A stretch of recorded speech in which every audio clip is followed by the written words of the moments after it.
Hello YouTube, this is Omagent here, failed error, ambush alley, Wargame European Escalation. This is actually take 3. I'm not live commentating these, a few of these episodes because of time constraints of my personal life. I know, I have one, shock horror. But yes, this is take 3. First 2 takes I forgot to turn the recording on. That's really embarrassing on my part and I'm really annoyed at that. But here we go, so convoy level. Last game I completely embarrassed myself by sort of heli spamming around the edges to see if that would work. Didn't know what I was doing. Still don't know. So this time I'm going to concentrate on the front forces and building up a more strategic position. I'm buying a lot of those starships to try and take the center. These are nice tanks, I like them. They've got the ATKM and the firepower you need to handle the invincible armies of doom, death, destruction, and all things miserable that we've seen being chucked at us. Also buying more command vehicles, the M114A1 command armor, machine gun to defend itself, and fair amount of armor. I'm hoping to secure Alpha, Bravo, India, and Delta to give myself a lot of points to build up the forces to fend off the army that will inevitably be hurled my way. And again, using the starships for the firepower against land vehicles, the Vulcans for anti-aircraft defense, and the infantry Jaegers, I think they're called. Almost certainly aren't pronounced like that. But yeah, I'm using them to sort of hold villages and deal with tank destroyers. Much like the one that's actually been hurled my way to the right there. As you can see, quick sneak rush from Ivan. Didn't have that little recon unit there, I would have spotted it, and it probably would have taken a few pot shots at my command vehicle. But fortunately for me, the Cobras are here. These are the ones the game is very graciously given to me. I'm also using the Kiowa reconnaissance helicopters to spot it, and it's the usual combination of tank destroyer and recon keep. Quite a deadly combination, I guess, because you can just the AI throws them around the place willy-nilly. Never used that term before, hope I won't ever again.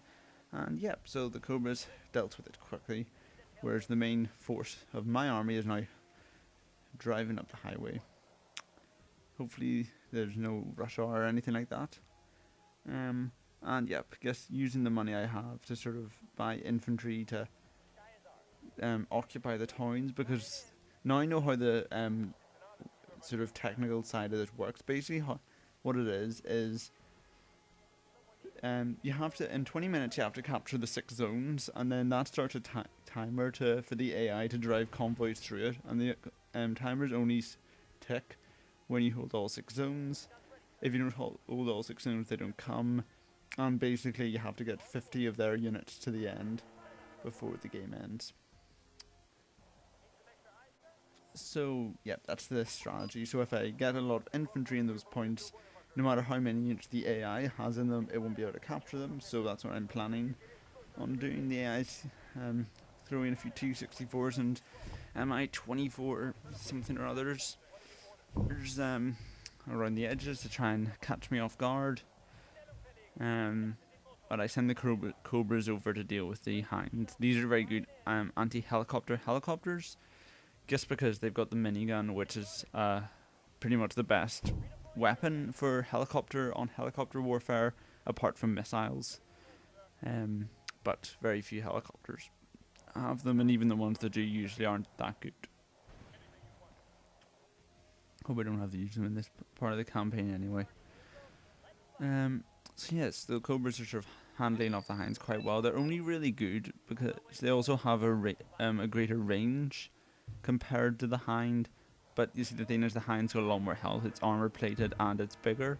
And as you can see, if they can get into firing range, they can have a go at the Cobras. As you can see there, I'm backing it up to try and give it some range to shoot. As you see, it's still aiming at the Hind. The Hind's stopped aiming at it. Still, that's a Cobra down. We got a Cobra down. And buying in some more logistics, because I see those Cobras are running out of missiles. I'd like those Cobras to have some missiles, so I'm just buying in supplies. This campaign's actually quite tight on logistics, I've noticed so far. The first mission you didn't get a lot, and this one you only have you don't get any FOBs. That's what you usually want to see when you're managing your logistics. But haven't seen any so far. So the force is pushing well up. I've got India secured and Bravo there. It's looking quite good. Delta, I'm also going to want to get that secured because it's a 6-pointer. As you can see, the Mi-24s have knocked out the recon, meaning the Cobra is going to have a bit of trouble seeing them. So I buy some more Vulcans to sort of go at them. And yeah, so the ATGM's Fago teams that were hiding in the woods are proved very annoying. They knocked out 2 starships, one initially and then one while I pulled them back. They hit the sort of soft underbelly or rear armor, because if they're hitting its underbelly, then that guy must have really done some bad driving. You know what I mean. So I'm buying some of the Keep Cobras at 40 points. Those are very good anti-aircraft helicopters. And the M113A whatevers are depositing the Jaegers to knock out the Fagos. No fight here. Well, there is a fight, but it's pretty obvious who's going to win. Bit of pause in the action here from my point of view as I'm trying to micromanage the Jaegers back into their vehicles. This is a very tedious process in Wargame, but there you go, got them back in. So I'm gonna, unlike the last game, they aren't gonna have to hoof it. I can just drive them straight through to capture the 3 rear points. And there we go. So now the Vulcans and the reinforced Cobras are teamed up, and those Mi-24s shouldn't be bothering anyone anytime soon. If you look at the map, you can see they're sneaking around on the right while I'm focused on the center. But there you go. That's a little surprise for later. Didn't notice at that point. I'm noticing it now. So the UAZ's points with its machine gun. Not that worrying, but you know, another tank destroyer hidden in the village. It's pretty obvious we're fighting a computer here, because a human would have never put a tank destroyer in that village. So yeah. What else to talk about? Yeah, so there you go, moving the command vehicle up. I'm not putting it on the front line as recklessly as I did before. And I'm starting to build up the starship forces to take on the Invincible Army whenever it arrives. Spots tank destroyer firing at this stuff. I was a bit worried because my Cobras had landed, but thankfully the hill was blocking their aim. Take them off and they can easily swat that thing down because it doesn't have any helicopter defense. Over here it's more battling with tank destroyers and keeps and stuff. The Pattons and the starships are still back here. They're not involved in this fight yet. They're sort of waiting and wondering. Oh, the Pattons are no longer waiting and wondering. They take out that tank destroyer when it moves into their range. And now I've decided to get the army to move up, so those infantry don't die while the rest of this forces is sitting on its backside. Over here the Cobras, I sort of tried to push them up to reinforce. Unfortunately, didn't work out so well. They ran into some Shrika, Strela and T-64s. Not that good. However, the command vehicle in Delta that the Soviets has moved, so now Delta is ours. Lots more points coming in. It's got the same amount of points as Bravo and Alpha combined, so it's a very nice place to hold of. Unfortunately, the T-64s are doing something sneaky here. They're pretty much charging into the Delta. The Cobras using their machine guns, and the other meaning that the Cobras fire at the T-64s with their armor, meaning that the Strelas can fire at will. And the first glimpses of the Invincible Army of Doom again. There's a few BMPs over there, doesn't look too good, and some more Maikura, whatever they're called, tank destroyers. Yeah, so I always try and get the infantry out as soon as possible, because you know these aren't special forces. If their stuff's hit, they'll die. Pop them back in just as the UAZ appears, probably for the best, just because its machine gun's useless against that kind of transport, although it's from the rear. So here now we have a good look at the Invincible Army of Doom coming from Charlie to Delta rather than 3 India. Interesting.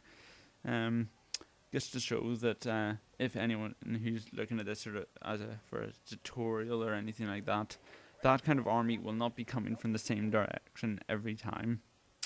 As you can see, it's coming from a different direction, so don't focus on India or any particular point when you're playing this level. Make sure you get your recon to find out where it is, so you know how to defend it. As you can see, I've got some Pattons and Vulcans and the recon helicopter up on the hill to fire at it. I've also mounted the starships up on that other hillside. best to take a hillside advantage for this kind of stuff, just because it means that you can use your AT games to full effect. The army's coming into range. They can't actually shoot at the moment because their tanks are pretty rubbish. A lot of them are World War II relics, but the BMPs can fire their ATGMs deadly. Elsewhere, some T-72s are coming in to try and recapture some of the northern points. I'm hoping to get my infantry to the last remaining Soviet point, just like that. Now I've got all 6, I can get the convoy coming, which at the very least gives us some allied reinforcements that will be able to fire whatever forces are threatening the northern points. Now the Warsaw Pact is actually building up a quite substantial force, and they're capturing pretty much all the points. I'm not sure how that works because the AI can pretty much buy what it likes. It's got a blank check.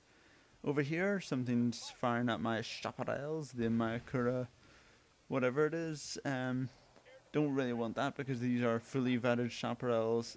Perfect AA defense. Actually, not perfect. They're pretty bad for dedicated AA missiles compared to the Buck or the Cub, but we don't have them broadside for that kind of stuff. So they're the best we have, basically. A lot better than those stinking Vulcans. So yeah, so now the army's sort of forced its way over the hill. It took down the recon helicopter while I wasn't micromanaging it. See, that's the problem I find with this. There's so much stuff going on, and you're just constantly buying new stuff to try and take the northern parts. You just have to leave these guys and help them fend for themselves. Up here, I try and take an attack on Gulf just to try and ensure that they won't be coming from this way. That's another thing. I was trying to get them unload the Jaegers at a range where they could hit the Savikas. Unfortunately, I misjudged that range horribly, and some T-72s are coming in to seal my fate. Elsewhere, the fight on the hill's not going as badly as last time. To the south, the Cobras are still fending off the sort of side attacks, but they're bringing in Strela infantry to fight them. Nice to see the AI is actually doing something sensible rather than just spamming stuff for once. But you see, I've got some infantry on the sort of bottom of the hillside. At Delta, it means that as soon as they come into range, the infantry can pretty much bazooka their Verucas. And up north, the other infantry didn't fare so well. They got shredded and massacred. People would say it's my fault, and it is, to be fair.